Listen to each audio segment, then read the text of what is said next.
So let's start the class of the day, and this is what section 20. We have read up to section 19.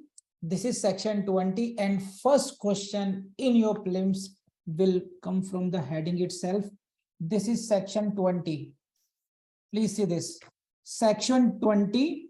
Which section deals with the monetary reliefs? Section 20 ही से आएगा बस heading से. अब पढ़ लेते हैं बेरक language. While disposing an application under section 12 clause 1. 12 clause 1 में हम लोग पढ़ चुके हैं. This is section 12 application. Section 12 application to magistrate. क्या था ये? Any aggrieved person or a protection officer or any other person may present an application to the magistrate seeking one or more leaves under this act. ये थी section 19 को 12. ये है आपका section 12 clause 1. क्या था कि कोई भी एग्रीव्ड पर्सन, प्रोटेक्शन ऑफिसर या एग्रीव्ड पर्सन के बिहाफ पर कोई अन्य व्यक्ति मजिस्ट्रेट को एप्लीकेशन प्रेजेंट कर सकता है डोमेस्टिक वायलेंस एक्ट के अंतर्गत कोई भी रिलीफ लेने के लिए. तो सेक्शन 12 क्लॉज 1 हुआ बेसिकली जो एप्लीकेशन फाइल की जाती है मजिस्ट्रेट के सामने रिलीफ के लिए. अब सेक्शन 20 में उसी बात की गई है. क्या ये रही बात? While disposing an application under section 12, यानी कि एक एग्रीव्ड व्यक्ति है, एक व्यक्ति है जिसका कहना ये है, एक महिला है जिसका कहना ये है कि उसके साथ डोमेस्टिक वायलेंस हुई है.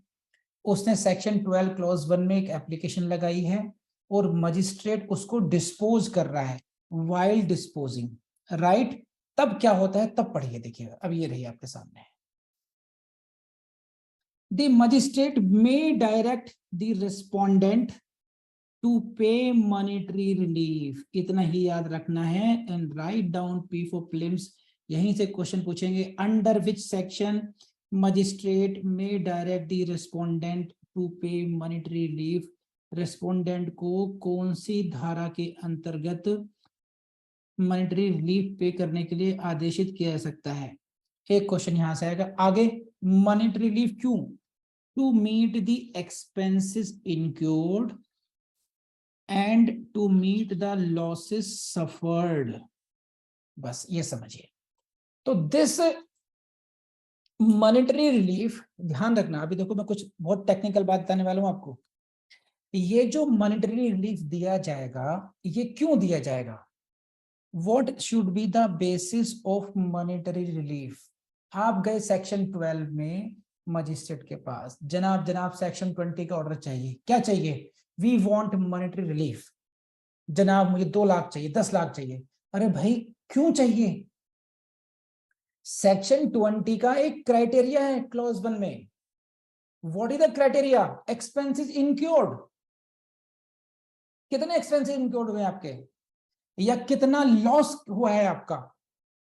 Loss suffered by the aggrieved person और चाइल्ड एग्रीड और the any child of agreed person. तो ये जो इनको अच्छी तरह से कलर कर लीजिए. एक्सपेंसेस इनक्योर्ड और लॉसेस सफर्ड.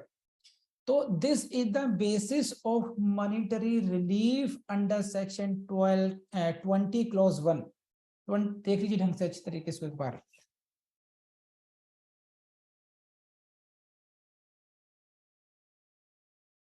ये पढ़े देखिए. To meet the expenses incurred and losses suffered by aggrieved person or any child of aggrieved person. कैसे? As a result of domestic violence. Domestic violence के कारण जो उसको नुकसान हुआ है, जो उसको यहाँ पर आने के लिए एक्सपेंसेस इनक्योर करने पड़े हैं. किसने? या तो एग्रीव्ड पर्सन हरसेल्फ और एनी चाइल्ड ऑफ हर. उनको जो लॉस हुए हैं उनकी भरपाई के लिए मॉनेटरी रिलीफ दिया जा सकता है सेक्शन 20 क्लॉज 1 में. आप इसको जनरलाइज नहीं कर सकते हैं. 1 सेकेंड. अब मैं आपको एक सेकेंड रुकिए, जादू दिखाता हूं. Please go to section 12 clause 2. ये ध्यान से पढ़ना. देखो अभी ये अभी पढ़ा था हम लोगों ने. 12(2) में क्या है? The relief sought may include a relief for issuance of an order for payment of compensation or damages. ये है 12(2), 12(2), order for payment of compensation or damages for injuries caused by the domestic violence. 12(2) में भी ये बात कही गई है कि यहां पर जो हम रिलीफ सीख कर रहे हैं उसमें एक ऑर्डर कंपनसेशन का भी हो सकता है, for damages, payment of compensation. और एक ऑर्डर कहां पर है? 20 में है। ये 20 में देख रहे हैं आप, ये 20 में क्या 20, ये ओवरलैपिंग है। ये बस यहां पर क्या है, सेक्शन 20 में उन्होंने क्या कहा है कि टू मीट द एक्सपेंसेस और इंक्लूड कर दिया है यहां पर।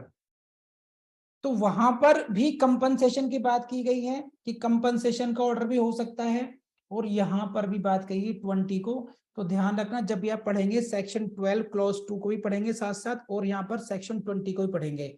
Section 20 basically dealing with the monetary relief for these purposes. तो प्रीलिम्स के पॉइंट ऑफ व्यू से आपको दो बातें याद रखनी है कि for what purposes monetary relief can be sought, for what purposes monetary relief can be given to meet the expenses and to loss suffered. Loss को सफर, एक है लॉस की भरपाई करना, ठीक है, और एक है आपको लॉस से आगे जाकर के भी कुछ कंपनसेट करना। तो आपको 12 और जाकर के 20 को एक साथ क्लब करके आपका ऑर्डर बनेगा। 12 क्लॉज 2 रेड विद सेक्शन 20, फिर जाकर के आपको मॉनेटरी रिलीफ या कंपनसेशन का ऑर्डर पास किया जाएगा मजिस्ट्रेट के द्वारा उसके फेवर में। प्लीज लेट मी नो आपको बात समझ में आई नहीं आई। तो 12(2) को भी ध्यान रखेंगे, 20 क्लॉज 1 को भी ध्यान रखेंगे, तब जाकर के आपका प्रीलिम्स में क्वेश्चन बनेगा। मान लीजिए उसमें आ गई compensation oblique monetary relief can be given under section (1). Answer 20 clause 1, 12 clause 2 both. तो दोनों में जाना पड़ेगा फिर आपको, ध्यान रखना। फिर ये शशांक बात समझ में आ रही है आपको या नहीं? कम ऑन, बस इतनी बातें रखनी, आगे बढ़ो अब इसमें। एंड अब इसमें क्या क्या है? सच रिलीफ में इंक्लूड, इसको देखिए अच्छी तरीके से क्या है। सच रिलीफ में include but not limited to what? the loss of earnings, number 1, number 2 medical expenses, loss caused due to destruction or damage or removal of any property, and maintenance for aggrieved person as well as her children. अब ये समझ लीजिए, देखिए कितनी बड़ी बातें आने वाली हैं इसमें, जहां से देखो क्वेश्चन आना ही आना है, ध्यान रखना। पहली बात तो देखो इसमें ये जो आएगा, ये लाइन पढ़िए, देखिए यहां पर आपको ए दिया हुआ है, A B category, C category, and then comes the D category. A B C D 4 category हो गई। अब इन 4 कैटेगरी को ध्यान में रखना। पहली लाइन पढ़िए मेरे साथ, सच रिलीफ।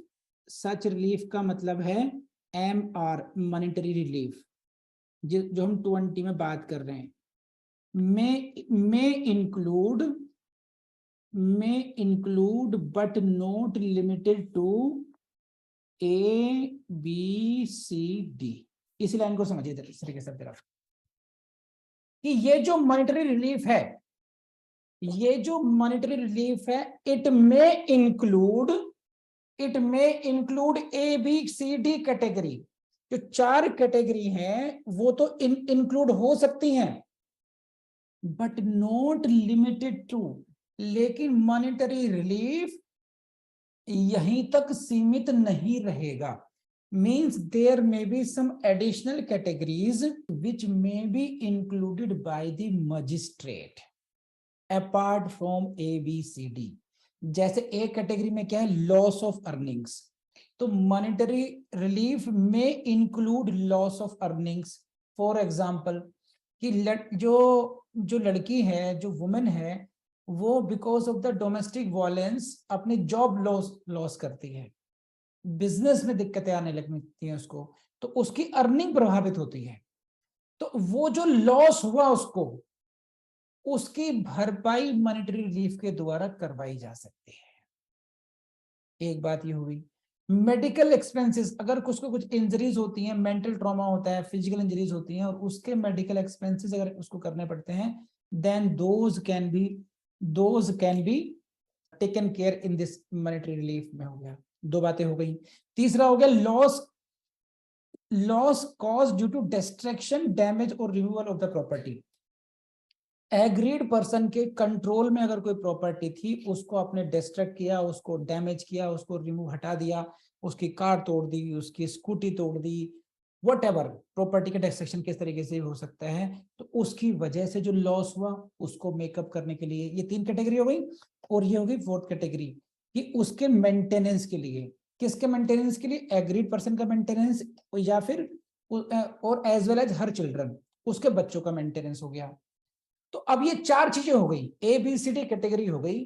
तो क्वेश्चन ये आएगा कि सेक्शन 20 में जो मॉनेटरी रिलीफ मांगा जाएगा, किन किन बातों के लिए मांगा जा सकता है? तो ए बी सी डी हो गया। लेकिन क्या केवल इन 4 कैटेगरी के लिए रहेगा? Answer is this. ये जो फ्रेज है, अगर आपको समझ में आ जाए तो लिखना यस, वाई लिखना, but not limited to. Monetary relief will not be limited only to A, B, C, D. There may be some additional categories as well, which the magistrate will think as per the case. Please let me know आपके बात समझ में आई नहीं आई। इस एक ही line को मैं explain कर रहा हूँ कि इसकी वैल्यू क्या है, क्योंकि यहाँ की टेक्निकलिटीज की वजह से we can expect questions in this case. तो such relief may include A, B, C, D, but it is not limited to A, B, C, D. ठीक है, कर लेंगे आप लोग। अब आप लोगों ने इतना पढ़ लिया, अब फिर बैक गियर पे चाहिए। देखिए ये थी line, while disposing an application under section 12 clause 1 magistrate में direct monetary relief to meet expenses incurred loss suffered. समझे? और A B C D category को साथ पढ़ ध्यान में रखिए। अभी ये तो जो मॉनेटरी रिलीफ को का जो ऑर्डर किया जाएगा, वो एक्सपेंसेस इनक्योर्ड भी आप समझ गए होंगे कौन कौन से एक्सपेंस इनक्योर्ड है यहाँ पर, या लॉसेस सफर्ड, उन सभी कैटेगरीज के लिए मॉनेटरी रिलीफ का order can be given under section 20। बोलो हाँ या ना। अब इसी के साथ अगर हम 12 को साथ में पढ़े तो इंटरप्रिटेशन कैसे निकल के आएगी, उसको पढ़िए। देखिए देखिए ये जो लाइन थी, 12 क्लॉज 1 की जो एप्लीकेशन है, उसको डिस्पोज में रिलीफ में include relief for payment of compensation or damages without prejudice to the right of person to institute suit for compensation or damages। इनको डिटेल में समझा चुका हूं, अब केवल आपकी नजर दिलवानी थी कि जो रिलीफ सीख किए गए हैं और उन रिलीफ में कंपनसेशन अगर दिया जाएगा, पेमेंट ऑफ कंपनसेशन अगर दी जाती है, दी जा सकती है, और वो कैसा होगा? Without prejudice to the person's right to file separate suit for the damages. कि मॉनेटरी रिलीफ यहां तो मिल ही रहा है उसको, लेकिन वो अलग से भी सूट फाइल कर सकता है। तो 12 clause 2 should be read with 20 section 20। तो ये पिक्चर बनेगी कि कोई व्यक्ति सेक्शन 12 में लगाएगा एप्लीकेशन, सेक्शन 12 में लगाई उसने एप्लीकेशन, ये लिख दिया मैंने 12 क्लॉज 1 में, और उसने उसने रिलीफ मांगे, मुझे रेजिडेंस ऑर्डर चाहिए, मुझे प्रोटेक्शन ऑर्डर चाहिए, मुझे मॉनेटरी रिलीफ चाहिए, कंपनसेशन चाहिए। ठीक है भैया, सब देंगे तुम्हें। अच्छा, मॉनेटरी रिलीफ किस किस के लिए बन सकता है? अब यहाँ पर आ जाओ, कौन कौन से ग्राउंड के लिए मिलेगा? इन ग्राउंड्स के लिए मिल जाएगा तुम्हें। A B C D, loss of earning है, मेडिकल एक्सपेंसेस हैं, मेरी प्रॉपर्टी को डैमेज हुआ था, अच्छा ले लो, मुझे मेंटेनेंस भी दे दो, ले लो, लेकिन मुझे मेंटल शॉक भी लगा था, मुझे वो भी चाहिए, मुझे ट्रॉमा हुआ था, मैं एगोनी थी, मुझे मैं परेशान रहा, मुझे उसके लिए भी चाहिए। तो एबीसीडी में तो है नहीं ऐसा। अच्छा नहीं है तो भाई साहब ये लाइन पढ़ लीजिए, बट नॉट लिमिटेड टू। जरूरी नहीं है कि ए बी सी डी तक ही सीमित रहे, अन्य कैटेगरी के लिए भी मॉनेटरी रिलीफ दिया जा सकता है। अच्छा लेकिन मुझे बहुत कम मिला है, I want to bring separate suit for that, and for that purpose section 12 clause 2 will help me, and that is section 12 कि that order is without prejudice to the right, ये जो blue line है, without prejudice to the person's right to file the fresh suit. तो अब मुझे लगता है कि आपको बहुत अच्छी तरीके से 12 और 20 की जो ट्यूनिंग है आपस में, ये समझ में आ गई होगी। नहीं आई समझ में मनदीप तुम्हें? Jatin come on please reply करो फटाफट। अब देखिए, अब आगे बढ़ते हैं सेक्शन 20 में। Maintenance for aggrieved person as well as children if any including an order, देखो ध्यान रखना, including an order under or in addition to order of maintenance under 125 CRPC or any other law। ये है कमाल की बात, ये है कमाल की बात। गए कौन से एक्ट में थे हम? तो जनाब डोमेस्टिक वायलेंस एक्ट में गए थे। अच्छा वहां गए थे, सही है। ऑर्डर कौन से पास हुआ था जनाब? सेक्शन 20 में मॉनेटरी रिलीफ पास हुआ था। अच्छा अब क्या हो सकता है, इसको ऐसे पढ़ते हैं, देखिए, including an order, including an order कौन सा? Maintenance under section 125 CrPC. 125 CrPC के ऑर्डर के साथ ये क्लब हो सकता है, उसमें आप इन एडिशन टू भी हो सकता है या उसमें भी रिलीफ दिया सकता है। जो मेंटेनेंस है, तो यहाँ पे ध्यान देने वाली बात यह है कि यहाँ पर जो कौन से एप्लीकेशन कौन सी लगाई है आपने? डीवी एक्ट की लगाई है, सेक्शन 12 लगाया है आपने। आप क्या चाह रहे हैं सब? सेक्शन 20 में मुझे मॉनेटरी रिलीफ दे दिया जाए, सही है। तो क्वेश्चन यहाँ पर ये है कि क्या कोई ऑर्डर ऑफ मेंटेनेंस भी हो सकता है क्या 125 वाला? ये रहा, देखिए, under or in addition to order of maintenance under 125 CRPC or any other law। यानी कि 125 CRPC में जो मेंटेनेंस का ऑर्डर होता है उसके इन एडिशन भी हो सकता है ये ऑर्डर 20 वाला, और इंक्लूडिंग भी हो सकता है। अंडर और इन एडिशन टू दोनों ही हो सकते, दोनों भी साथ साथ हो सकते हैं। इन एडिशन मतलब अंडर 20 भी दिया जा रहा है और 125 भी दिया जा रहा है, दोनों ही ऑर्डर हो सकते हैं। बात समझ में आ रही है आप लोगों को? नहीं, ये है सारा। और maintenance under any other law for the time being in force, 125 CrPC में मेंटेनेंस मिलता है, सही बात है। लेकिन भैया हिंदू मैरिज एक्ट में भी और साहब ये अलग जो अदर पर्सनल लॉज है वहां भी तो मेंटेनेंस मिलता है। तो any other law for the time being in force वहां से भी आ गया। तो अब मेंटेनेंस के लिए आपको अलग अलग दरवाजे पे नहीं भागना है। तो ये जो ऐसा नहीं है कि ये अगर वहां पर हो गया है मेंटेनेंस ऑर्डर तो उसके अतिरिक्त यहां पर नहीं हो सकता, ये नहीं हो सकता। This order can be in addition to that order as well. Are you getting this point? 125 CrPC का अगर ऑर्डर हो गया है तो इन एडिशन टू दैट 20 हो सकता है, in addition to the order of maintenance 125। कर लेंगे आप लोग अब? हाँ है ना? दोनों हाथ में लड्डू हैं, लेकिन कोर्ट वहां पर जैसे आई हैव टोल्ड यू, अभी हमारे एक स्टूडेंट हैं रिंकी निर्मल ने कहा है कि दोनों हाथ में लड्डू, लेकिन Rinki court will take into consideration कि ऑलरेडी कितना मेंटेनेंस आपको मिल रहा है, उसको ध्यान में रखते हुए ही कुछ ना कुछ ऑर्डर किया जाएगा। ऐसा नहीं है कि दोनों हाथों में लड्डू खा नहीं पाएंगे। ये वो लड्डू हैं जो दिख रहे हैं, जैसे ऐसे समझो तुम मंदिर में गई करें भगवान जी करके देखो मूर्ति में भगवान है, तो दिखेंगे नहीं वो, तो मैं एज्यूम कर रही हूँ, बस देख पा रही हूँ, फील कर सकती हूँ बस कि हाँ गणेश जी हैं, शिव जी हैं, माता पार्वती जी हैं, यू कैन फील ओनली। लेकिन यहाँ है नहीं दोनों हाथों में। Court will take into consideration कि भाई ऑलरेडी इसमें मिल चुका है तो अब कितना देना है उसके हिसाब से ही, क्योंकि कोर्ट को क्या करना पड़ता है? जस्टिस करना होता है। Court is not against anyone. तो ऐसा नहीं कि रेस्पोंडेंट का एकदम गला घोट दिया जाएगा, ये भी ध्यान रखना पड़ेगा कोर्ट को। अब आ जाइए अगले को, बहुत इंपॉर्टेंट लाइन है। The monetary relief granted under this section shall be adequate, शब्द को ध्यान रखना, इट शैल बी एडिक्वेट, पर्याप्त होना चाहिए, it shall be fair and it shall be reasonable. Adequate, fair and reasonable होना चाहिए। ये जो मॉनेटरी रिलीफ दिया जाएगा ये कैसा होना चाहिए?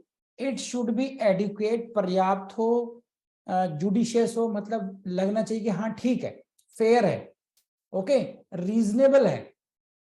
इट मीन्स रीजनेबल मतलब ना तो बहुत कम हो ना ही बहुत एक्सेसिव हो, बहुत कम बहुत ज्यादा नहीं होना चाहिए। उसका स्टैंडर्ड क्या है? स्टैंडर्ड ये बता दिया, देखिए जो रेड लाइन है इसको पढ़िए।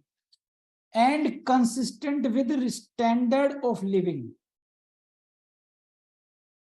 Standard of living to which the aggrieved person is accustomed. Shashank Shekhar समझ लीजिए, to which the aggrieved person is accustomed, ना कि to which the respondent is accustomed. ध्यान कर लो अच्छी तरीके से। एक थे शशांक शेखर भाई साहब, सही है, ये हैं शशांक शेखर, इन्हें एक, ये ठीक ठाक फैमिली से हैं, मतलब जैसे मिडिल क्लास फैमिली होती है। इन्हें वहां पर मर्सिडीज में घूमने वाली एक अच्छी सुंदर परी पारो से हो गया इश्क, ठीक, ले आए शादी करके और डोमेस्टिक वायलेंस चिपक गई। अब लड़की मांग रही है मॉनेटरी रिलीफ। शशांक शेखर कहते हैं कि जनाब मैं तो बिना एसी के सो जाता हूँ ऐसी खाट पे, मेरी तो कमाई 10,000 रुपए की है, उसके हिसाब से देख लो। ओ भाई, स्टैंडर्ड ऑफ लिविंग देखा जाएगा किसका? तुम्हारा नहीं देखा जाएगा रेस्पोंडेंट, किसका देखा जाएगा? Come on, write down. To which the aggrieved person is accustomed. ये ध्यान रखना, ये कुछ पूछ लेंगे आपसे वो, मॉनेटरी रिलीफ देते हुए, मॉनेटरी रिलीफ देखते हुए किसका स्टैंडर्ड देखा जाएगा? समझे? बोलो किसका देखा जाएगा? देखा जाएगा एग्रीव्ड पर्सन का। तो सोच समझ के मैच फिक्सिंग करना भाई। एग्रीड पर्सन, एग्रीड पर्सन के स्टैंडर्ड के हिसाब से एडिक्वेट, फेयर और रीजनेबल होना चाहिए।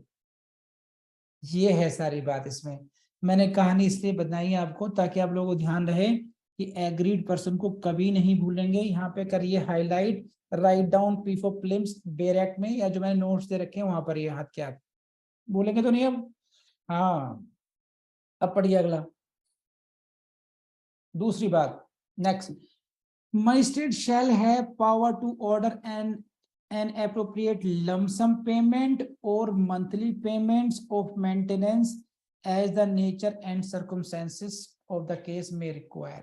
अगेन यहां से क्वेश्चन आ जाएगा कि मॉनेटरी जो रिलीफ है क्या वो मंथली पेमेंट पे होना चाहिए या वो लमसम पेमेंट भी हो सकती है। वो 125 सीआरपीसी में उसमें ये डिफरेंस आ गया है। एक डिफरेंस ये भी है कि वहां पर मंथली पेमेंट होती है 125 सीआरपीसी में, मेंटेनेंस जो होती है।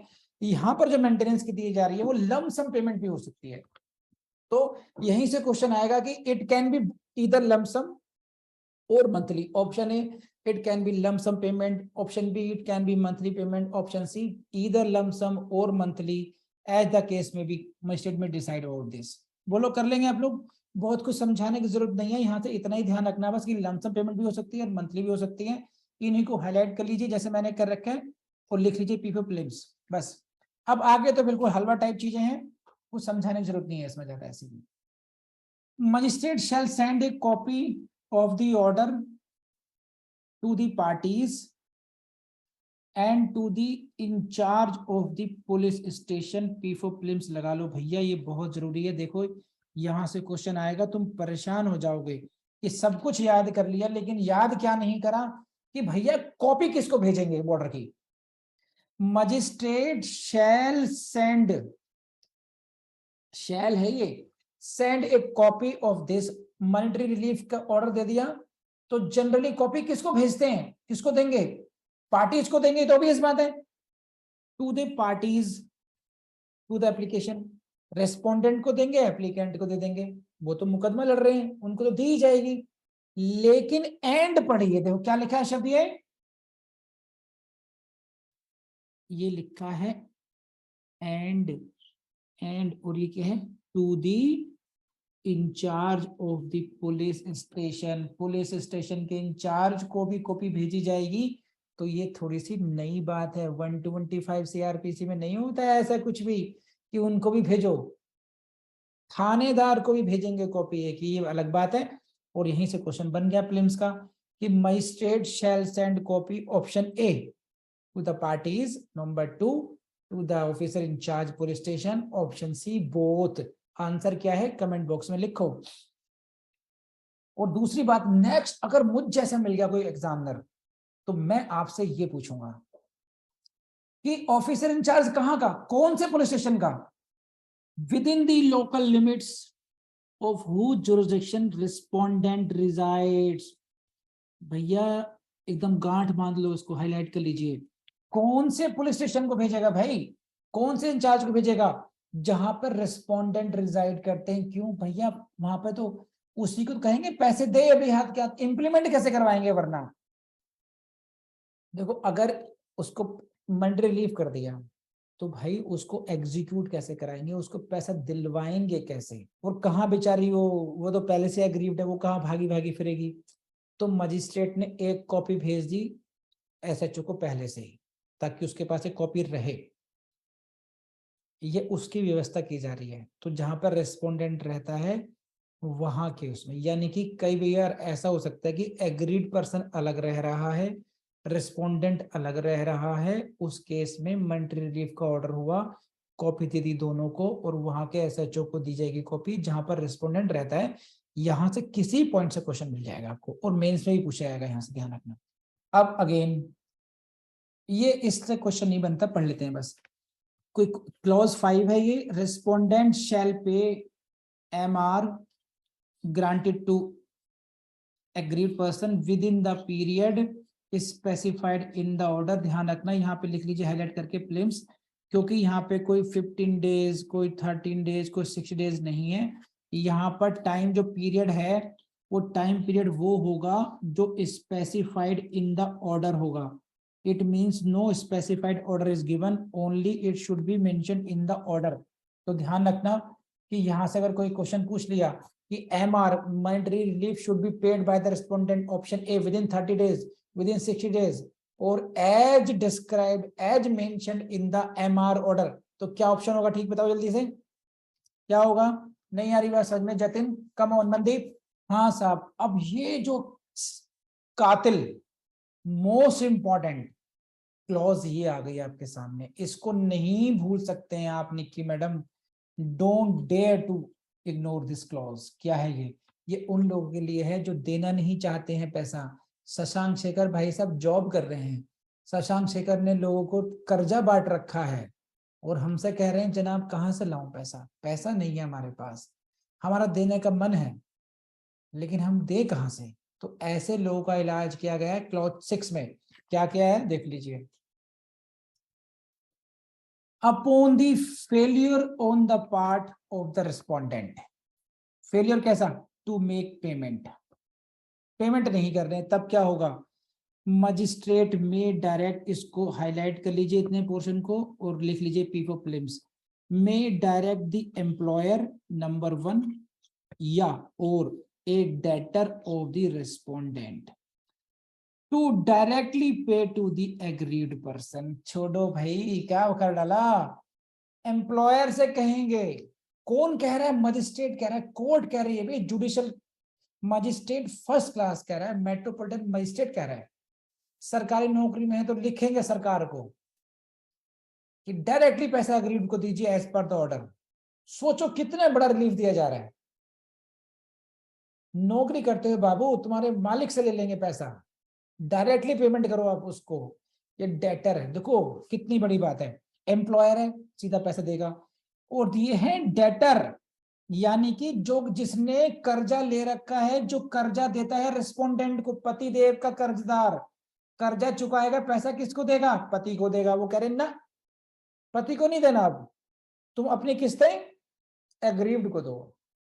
बोलो कैसा लगा, देख रहे हो विनोद। तो यहाँ पे भाई बहुत जरूरी है ये,